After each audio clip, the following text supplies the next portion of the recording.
प्रतिपक्ष निकलते हुए चल रहे थे कि ये भी हमने किया, वो भी हमने किया, वो भी हमने किया। हमने कहा इसीलिए तो जनता सम्मान नहीं दी, क्योंकि जनता जानती थी कि आपने नहीं किया है। करने वाले तो इस पक्ष के लोग हैं, इसलिए समर्थन इन्हीं लोगों को मिलना चाहिए।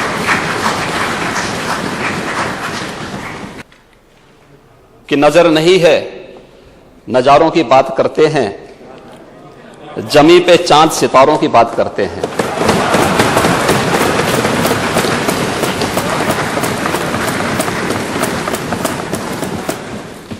वो हाथ जोड़ के बस्ती को लूटने वाले भरी सभा में सुधारों की बात करते हैं।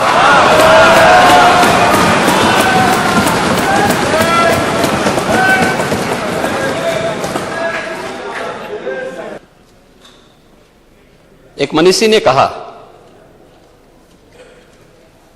कि अभिमान तब आता है जब हमें लगता है कि हमने कुछ किया है, और सम्मान तब मिलता है जब दुनिया को लगता है कि आपने कुछ किया है।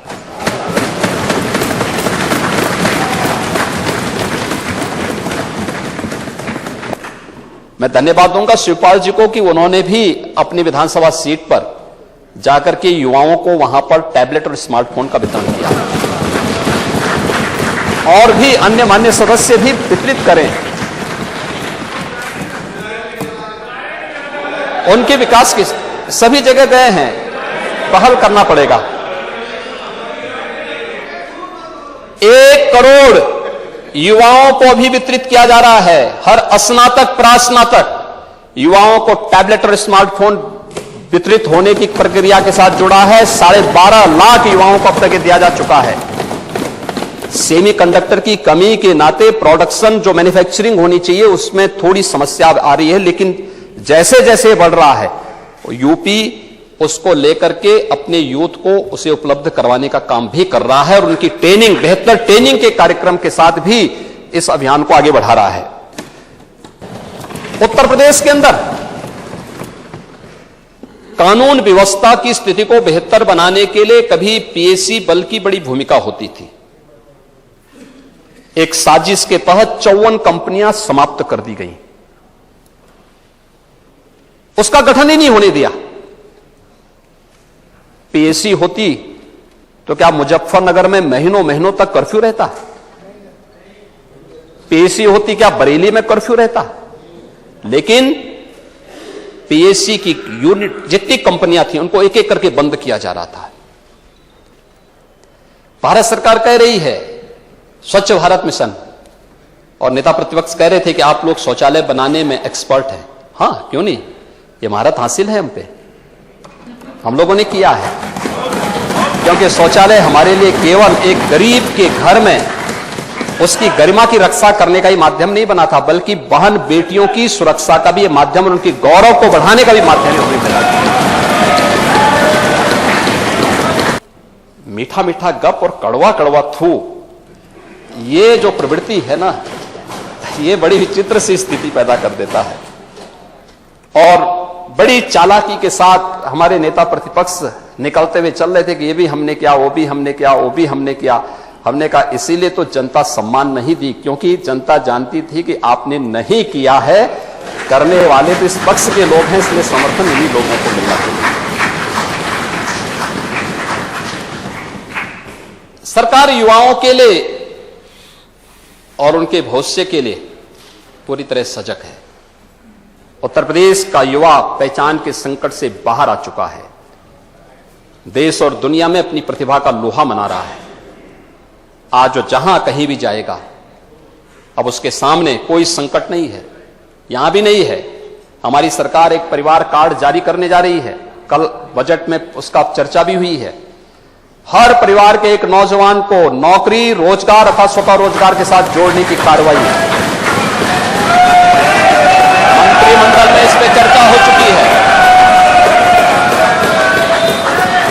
यूपी के इस युवा की ऊर्जा का लाभ यूपी लेगा, और प्रधानमंत्री मोदी जी के विजन के अनुरूप उत्तर प्रदेश को $1 ट्रिलियन की इकोनॉमी बनाकर के देश की अग्रणी इकोनॉमी के रूप में स्थापित करने का काम करेगा।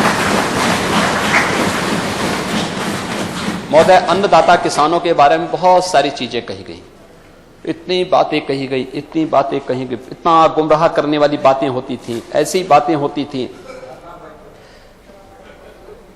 किसान सर्वाधिक आत्महत्या किस सरकार के समय किया था? और मैं दावे के साथ कह सकता हूं कि उत्तर प्रदेश के अंदर सर्वाधिक किसानों की आत्महत्या 2004 से लेकर के 2016 के बीच में हुई है। हम लोग आए थे 2017 में, प्रदेश की माली हालत अच्छी नहीं थी, लेकिन तब भी हम लोगों ने 86 लाख किसानों के कर्ज माफी के कार्यक्रम को आगे बढ़ाने का काम किया।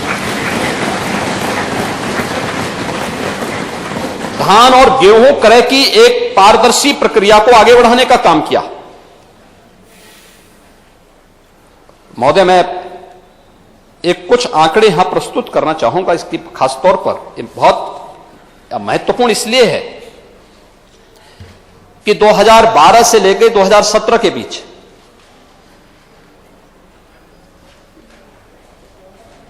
किसानों से धान का जो कुल क्रय किया गया, क्रय केंद्रों के क्रय केंद्र नहीं चलते थे, पिछली सरकारों में आड़तियों के माध्यम से क्रय किया जाता था। एमएसपी का लाभ किसान को नहीं मिल पाता था और उसका परिणाम था कि जितना लाभ किसान को मिलना चाहिए था नहीं मिला। अगर धान की ही मैं बात करूं, 2012 से 17 के बीच में 1042 लाख मीट्रिक टन धान का प्रोक्यूरमेंट हुआ या आड़तियों के माध्यम से, लेकिन 17 से 22 के बीच में 1214 लाख मीट्रिक टन धान का क्रय सीधे किसानों से किया गया। बीच में कोई मीडिएटर नहीं था, कोई आड़ती नहीं था, कोई एजेंट नहीं था।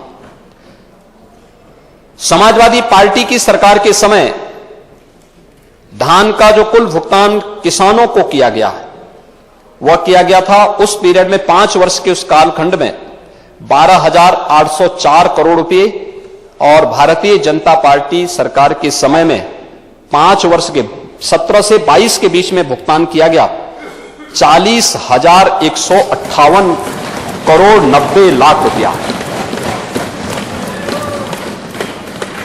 ये गेहूं के प्रोक्यूरमेंट की मैं बात कर रहा हूं, और धान के प्रोक्यूरमेंट में 12 से 17 के बीच में 17,190 करोड़ रुपए भुगतान किए गए, जबकि 5 वर्ष के अपने कालखंड के दौरान भारतीय जनता पार्टी नेतृत्व की सरकार ने 244,17 करोड़ रुपए का भुगतान सीधे किसानों के खाते में किया। हमने डीबीटी के माध्यम से पैसा किसान के खाते तक पहुंचाने का काम किया है।